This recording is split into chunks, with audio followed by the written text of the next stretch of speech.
Kita lanjutkan dialog kami, Prof. Alex. Ini ternyata memang saling serang kembali terjadi. Ini merupakan dampak yang kemudian sudah diprediksi akan terjadi apabila memang Amerika Serikat itu terus melancarkan serangan. Dan sudah dinyatakan oleh pihak Iran bahwa akan terus membalas.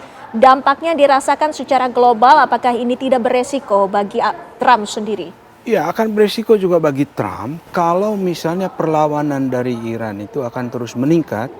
Menunjukkan bahwa mereka masih mampu melakukan resistensi. Iya. Ya, kita akan lihat dalam beberapa hari ke depan seberapa mampu Iran melawan eskalasi yang diciptakan oleh Trump sendiri. Iya. Ya kan? Dengan menyerang pangkalan-pangkalan militer dia yang sekarang kita tahu di Bahrain sama di Kuwait, Iya. ya kan? Dia akan terus menyasar itu dan juga bisa nanti melebar ke Uni Emirat Arab. Semua pangkalan-pangkalan militer Amerika Serikat itu akan diserang oleh Iran. Itu penting sekali bagi Iran. Kenapa? Karena itu menunjukkan bahwa mereka masih pegang kendali dan masih kuat, masih bisa bertahan. Karena itu kalau kita lihat serangannya itu bertubi-tubi, itu bukannya pesan ke Amerika, tapi pesan juga ke dalam negeri. Karena rejim ini sebenarnya menghadapi masalah legitimasi dalam negeri kan. Tadi ada masalah ekonomi, sudah itu ada persoalan pemberontakan Kurdi juga yang meningkat sekarang ya. Itu semua masalah itu membuat legitimasinya itu akan menurun. Nah, karena itu mereka berkepentingan untuk melakukan serangan dalam jumlah yang lebih besar lagi untuk menunjukkan bahwa kami mampu nih. Kami masih punya senjata. Kami mempunyai stok rudal yang kuat. Apapun yang dilakukan Amerika Serikat akan kami lawan. Tapi Prof, dengan adanya serangan ke kawasan Teluk ini, bukankah ini semakin mengisolasi Iran di kawasan negara-negara Arab tersebut? Saya kira belum tentu juga ya. Kalau kita lihat siapa yang menghadiri proses pemakaman dari Ali Khamenei ini menunjukkan bahwa Iran masih populer di mata-mata pemimpin dunia. Meskipun delegasi yang mereka kirim bukan kepala negara ya. Tetapi itu menunjukkan ada perwakilan yang hadir. Mereka masih memperhatikan dan masih mengakui rejim ini. Nah, bagi Iran sendiri itu penting karena ternyata mereka masih populer di mata dunia internasional. Itu satu. Tapi yang kedua, mereka juga harus populer di mata rakyat mereka sendiri. Karena itu saya bilang tadi, persoalan ekonomi itu harus diperhatikan. Kepentingan rakyat Iran yang kemarin demo di hampir semua kota itu harus diadres sama mereka. Kalau itu tidak diadres, maka itu akan menambah persoalan bagi pemerintah Iran menghadapi musuh dari luar, menghadapi tekanan dari dalam. Nah, itu kan sulit. Nah, sekarang kalau misalnya si Trump menyasar, mereka punya railway, mereka punya jalur-jalur ekspor, jembatan, itu maksud Trump itu untuk melemahkan dia dari dalam supaya kembali ke meja perundingan. Jadi sekali lagi tujuannya bukan militer. Ini memaksa dia untuk kembali ke meja perundingan karena ada tujuan dia yang belum tercapai. Masalah nuklir harus dirundingkan. Bagaimana penyelesaiannya? Ya. Nah, kalau itu nanti bisa dibicarakan, saya pikir ini akan meredah. Mbak Isha, ini kan artinya Amerika Serikat memainkan bagaimana menekan psikologis dari Iran itu sendiri, begitu ya Mbak Isha? Iya, tapi ini merupakan pedang bermata ganda untuk Amerika Serikat. Karena di satu sisi, saya kira betul ini akan menyebabkan sebenarnya kesulitan pada masyarakat Iran. Karena sebelum itu sebenarnya blokade juga menyebabkan kerugian ekonomi yang cukup besar. Kalau kita hitung sekitar 435 juta US dollar per hari, dan kalau diakumulasikan per bulan sekitar 13 miliar US dollar. Itu kan jumlah yang besar ya, sekitar sama dengan anggaran militer atau pertahanan Iran ya selama 1 tahun. Nah, tetapi permasalahannya ya ini respon dari masyarakat ini kan nggak bisa dikontrol oleh Amerika Serikat. Karena apa? Karena media yang kemudian ada di Iran itu sangat terbatas. Dan kemudian yang dikonsumsi sehari-hari oleh masyarakat Iran itu kan adalah media-media yang disebarkan oleh pemerintahnya sendiri. Dan bahkan untuk media swasta dan semi swasta seperti yang Tasnim ya, lalu itu rata-rata itu merupakan media-media yang pro pemerintah. Jadi mau tidak mau sebenarnya masyarakat Iran kita ada 2 alternatif. Di antara kemudian membenci pemerintahnya ya karena adanya tekanan ekonomi, kesulitan dalam kehidupan sehari-hari, kesulitan mendapatkan akses barang dan jasa. Dan kemudian di sisi lain ini bisa jadi sebenarnya kemarahannya teralihkan kepada Amerika Serikat. Nah, itu yang mungkin tidak dipertimbangkan oleh Donald Trump. Karena sebenarnya tadi dari segi karakteristik masyarakat Iran ini sebenarnya cukup menarik karena pertama mereka Syiah. mereka tidak takut dengan kematian dan mereka percaya akan martyrdom. Ini menarik kan, karena kita melihat sebenarnya mereka sendiri sebenarnya berani mati untuk cause-cause yang kemudian disebutkan oleh pemerintah Iran. Lalu yang kedua tadi, persatuan masyarakat itu cukup kuat. Karena gini, karakteristiknya kalau misalnya memang ini bicara tentang permasalahan dalam negeri domestik ya, seperti masalah ekonomi, pendidikan, hak perempuan, mereka biasanya dia keras terhadap pemerintahnya. Tapi begitu ada tekanan dari luar, seperti apa yang kita lihat pada perang 12 hari, biasanya rally around the flag-nya itu mulai terlihat, gitu ya. Nah, mereka itu mulai kemudian mendukung pemerintah. Jadi us versus them-nya adalah dialihkan ke pihak eksternal. Nah, permasalahannya apakah ada yang kontra dengan pemerintah Iran? Saya kira sebenarnya jumlahnya cukup banyak juga di dalam negeri. Tetapi dalam kondisi kayak gini, pertanyaannya apakah mereka akan secara terang-terangan menyuarakan ya kontra position mereka dengan pemerintah Iran? Saya kira enggak. Karena apa? Karena pertama, masa ini yang dimanfaatkan oleh Amerika Serikat dalam melawan pemerintahan Khamenei. Saya kira ini jelas oleh pemerintah, oleh masyarakat luas ya, apalagi sebenarnya masyarakat luas yang mendukung pemerintah, saya kira jumlahnya lebih banyak ya. Kita lihat di sini mereka akan dilihat sebagai pendukung dari pasukan asing yang memorak-morandakan sebenarnya ekonomi, hajat hidup dan lain-lain gitu ya. Jadi ini akan dianggap sebagai foreign force di dalam Iran sendiri. Yang kedua, mereka tidak punya kemudian pengaruh atas dominasi violence, atau kita bisa lihat ya, baik IRGC maupun kemudian militer Iran, semuanya itu didominasi oleh kemudian pemerintah Iran, rezim yang sekarang sedang berkuasa. Nah, kalaupun mereka misalnya membutuhkan adanya kekuatan, satu-satunya yang bisa memberikan itu antara pertama pasukan Amerika Serikat, yang mana tidak mungkin mereka akan masuk ke sana karena ini akan jadi pertama beban politik, kedua beban ekonomi yang lain untuk Amerika Serikat. Yang kedua kita bisa lihat di sini adalah pasukan Kurdi. Nah, tapi kan pertanyaannya adalah apakah pasukan Kurdi menghadapi pemberontakan dan lain-lain mereka mau mengirimkan? Karena kita kira sebenarnya dari intelijen Amerika Serikat, intelijen dari Israel dan kemudian intelijen Kurdi sendiri sudah lama sebenarnya mereka berusaha menciptakan sebenarnya culture yang bertentangan dan menentang rezim Khamenei. Masalahnya kan kita lihat sebenarnya ternyata lebih kuat, konstitusinya berjalan, masyarakatnya ternyata tadi ya solid gitu ya. Jadi sebenarnya sampai saat ini masih sulit untuk Presiden Donald Trump untuk bisa ya menciptakan benih-benih perpecahan di dalam masyarakatnya, kecuali kalau misalnya memang ya ada pasukan pendukung dari pihak eksternal. Nah, itu yang tidak diinginkan sebenarnya oleh pemerintah Iran. Baik, Prof. Alex, jika kita melihat dari upaya negosiasi ini dengan adanya sudah bisa dikatakan apakah ini sudah sama sekali tidak ada upaya diplomasi yang bisa diambil? Saya pikir upaya diplomasi itu akan timbul kembali ya. Kenapa? Karena dua negara ini berkepentingan supaya penyelesaian secara diplomatik itu menjadi modal utama untuk menyelesaikan konflik ini. Menyelesaikan secara militer, saya kira Amerika Serikat tidak akan menempuh cara itu. Trump itu akan mendapat tekanan dalam negeri. Bagi Iran sendiri juga secara militer tidak efektif ya. Seberapa kuat dia nanti menyerang pangkalan-pangkalan militer Amerika itu kan itu diulang terus selama ini kan. Nah, itu saya pikir pada satu titik tertentu Iran akan mengatakan ini bukan cara terbaik untuk menjamin survival dari rejim ini. Iya, yang menjadi menarik kan karena MOU ini kan sifatnya lebih lemah ya dibandingkan dengan kesepakatan perdamaian. Artinya tidak ada sanksi. Jika kedua belah pihak lantas melanggar, ya seperti ini, ya sudah gitu ya, Prof. Iya, tetapi tetap itu menjadi satu penyelesaian yang terbaik daripada penyelesaian secara militer. Sehingga menurut pendapat saya, penyelesaian secara diplomatik ini tetap menjadi suatu pilihan bagi kedua negara. Karena pilihan secara militer Amerika tidak menghendaki sebetulnya. Ya, seperti katakan Mbak Aisyah itu kan, kalau dia teruskan militer ini, maka rakyat Iran akan memusuhi Amerika. Ya. Jadi tujuan Amerika juga untuk mengubah dari dalam tidak akan tercapai. Nah, untuk Iran sendiri juga dia harus memperhatikan ekonomi daripada membelanjakan uangnya untuk militer. Jadi ada kepentingan itu juga.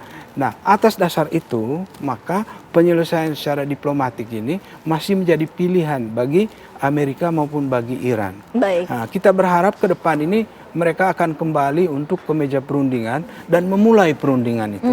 Ya kan? Kemarin saja mereka sudah bisa merumuskan beberapa hal dan sampai tanda tangan. Itu berarti mereka sebenarnya sudah sepakat ya. Hanya karena diganggu lagi oleh serangan kepada kapal-kapal sipil kemarin itu kan yang memulai lagi eskalasi yang terbaru ini kan. Tapi sebenarnya itu jauh penyelesaian secara diplomatik itu terbaik bagi keduanya. Baik.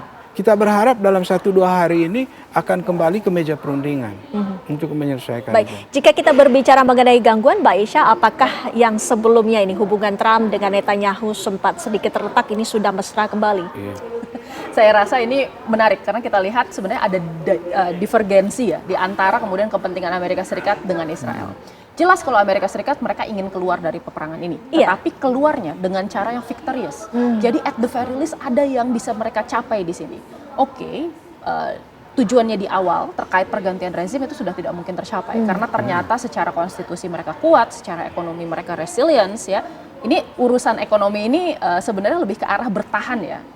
Urusan kemudian seperti apa bertahannya mungkin ya habis-habisan, berdarah-darah juga. Iya, Tetapi iya. yang jelas mereka akan tetap terus maju sebenarnya dalam konflik ini karena ini existential crisis untuk mereka ya.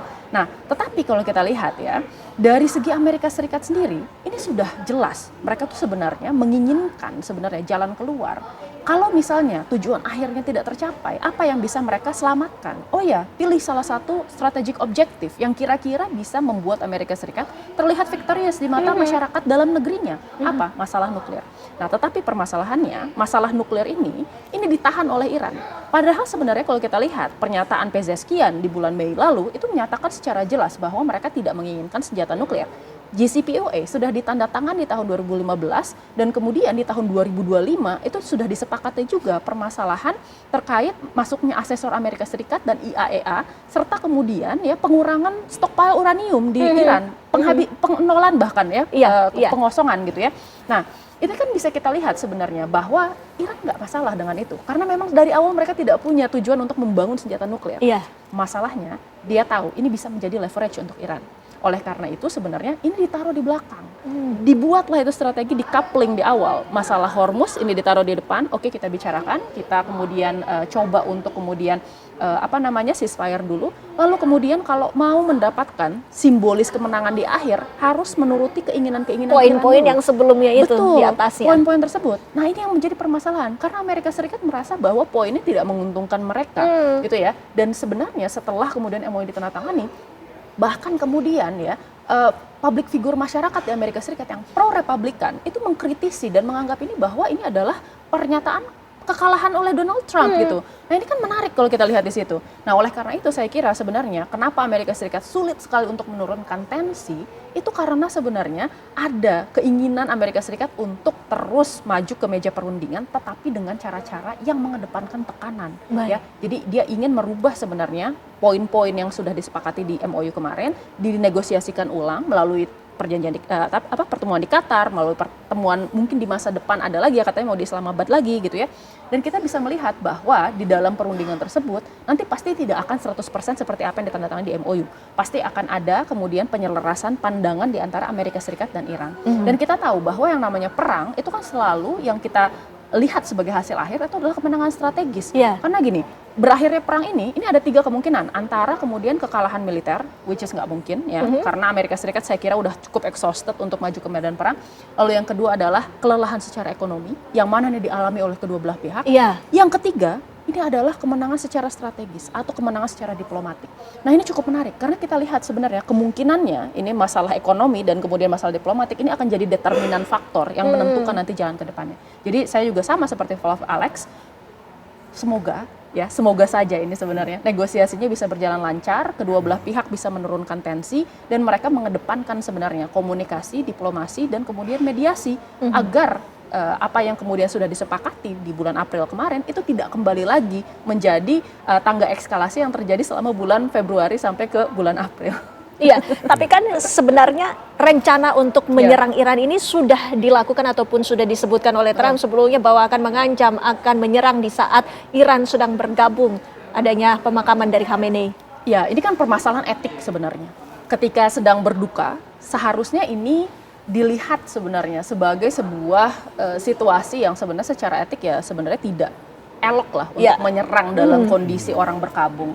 Tetapi memang ada pesan-pesan politik yang ingin disampaikan oleh Iran melalui pemakaman tersebut. Pesan politik pertama adalah Iran ini masih kuat di dalam negeri, Iran masih bersatu dan Ali Khamenei ini menjadi simbol pemersatu bahwa ya negara Iran ini sebenarnya dizolimi oleh pihak eksternal. Lihat apa yang dilakukan oleh Amerika Serikat kepada pemimpin kita gitu ya, Ali Khamenei gitu ya. Jadi sebenarnya yang diinginkan adalah persatuan dan kohesi dari masyarakat Iran. Yang kedua, Iran ini mau menunjukkan, tadi sebenarnya sempat disebutkan oleh Prof, bahwa Iran ini sebenarnya masih banyak temannya, ya, negara-negara di Asia, di Timur Tengah, lalu kemudian kita lihat ada beberapa negara yang kemudian hadir juga ya, rekan-rekan dekat Iran, itu merupakan negara-negara yang sebenarnya masih mendukung Iran, terutama ada 2 great power di situ yang sekarang menjadi revisionist power, yaitu adalah Rusia dan China. Gitu ya. Dan kedua negara ini secara konsisten mendukung Iran di dalam bidang politik ya mengenai perang ini. Nah, saya kira di sini Iran mau menyampaikan pesan ke Amerika Serikat karena berkali-kali sebenarnya dari pidato Marco Rubio, lalu dari pidato Hegseth, Trump yang menyatakan bahwa Iran terisolasi, Iran sendiri tidak punya sumber daya. Ternyata berbeda. Itu pesan yang ingin disampaikan oleh Iran.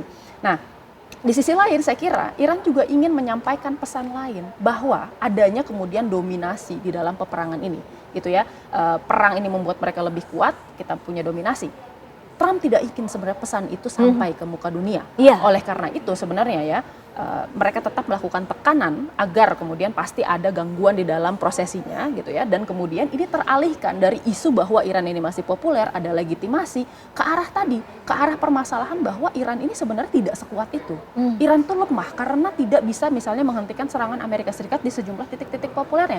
Tapi kan masalahnya lagi-lagi kalau kita bicara tentang narasi masyarakat dan kemudian yang namanya adalah psychological warfare dan cognitive warfare, balik lagi, ini pisau bermata dua untuk Amerika Serikat. Karena ini akan dianggap sebagai Amerika Serikat disruptif, tidak paham etika di dalam peperangan, dan juga ini memperlihatkan bahwa Amerika Serikat sekarang ya mereka sebenarnya tidak peduli dengan kemudian fasilitas sipil, mereka tidak mematuhi sebenarnya hukum perang karena ini merupakan kejahatan perang. Betul. Ketika mereka menghancurkan misalnya fasilitas publik, lalu kemudian tadi ya banyak korban sipil, itu kan merupakan kejahatan perang. Dan ini merupakan sebenarnya pesan yang sebenarnya berkebalikan arah. Jadi satu sisi saya kira sebenarnya ada keinginan AS untuk tadi melakukan koersif diplomasi dan menyampaikan pesan kalau AS masih kuat. Di sisi lain saya kira di sini Iran dengan baik ya bisa memanfaatkan situasi ini menjadi sesuatu yang kemudian secara permainan psikologis ini menguntungkan bagi mereka. Baik. Prof Alex, jika Anda melihatnya apakah benar sepakat dengan tadi yang disebutkan oleh Mbak Aisyah bahwa perundingan ini sesungguhnya masih Iran yang berada di atas angin? Ini artinya kan belum menjadi solusi kuat untuk menjadi pahlawan bagi Amerika Serikat. Ya, kalau dalam hal dia membangun persatuan rakyat Iran untuk mendukung, saya kira Iran berhasil kita lihat ya. Karena rally around the flag itu tadi kan berjalan di dalam proses kedukaan sekarang ini ya. Tetapi di pihak lain, kalau tekanan militer Amerika ini meningkat terus nanti, itu akan menjadi tanda tanya seberapa besar dukungan ekonomi dia untuk militer yang sedang dia tunjukkan saat ini. Menyerang berbagai pangkalan itu ya. Kalau saja dia bisa bertahan di situ, maka Iran sebenarnya berada di atas angin di dalam ini. Tetapi kalau misalnya infrastruktur ekonomi dia mulai melemah untuk mendukung perang ini, ya, itu akan menjadi suatu peluang nanti untuk kembali ke meja perundingan. Karena gini, rally around the flag itu juga penting ya, tetapi kekuatan material itu penting juga. Diplomasi yang kuat itu kan harus jalan dua-duanya ya. Baik itu kekuatan ideologi maupun kekuatan basis material. Nah, saya lihat serangan Trump sekarang ini lebih memperlemah yang kedua itu. Sehingga serangannya sampai ke pedalaman. Dia mau melakukan disrupsi ekonomi yang cukup dahsyat sedemikian rupa sehingga Iran kembali ke meja perundingan. Karena tujuan Trump belum tercapai. Dia ingin mencapai tujuannya melalui poin-poin yang disepakati, yang sudah ditandatangani ya oleh kedua belah pihak kemarin itu. Kalau itu belum tercapai, memang Amerika tidak mendapatkan apa-apa dari situ. Nah, ini bahaya bagi Trump untuk pemilu nanti di November. Kalau dia tidak mendapat apa-apa, padahal military resources sudah dimobilisasi untuk itu, duit sudah banyak dikeluarkan, maka dia akan menanggung kekalahan di bulan November nanti. Saya duga itu yang menjadi kekuatan utama kenapa kekhawatiran eskalasi dari Presiden militer Amerika yang Serikat. Kita akan doakan bersama bahwa negosiasi ini dapat tercapai dalam waktu dekat. Terima kasih sekali lagi Prof Alex, Mbak Aisyah waktunya bersama kami di Apa Kabar Indonesia Malam. Dan pemirsa, kami masih akan menghadirkan sejumlah informasi lainnya sesaat lagi.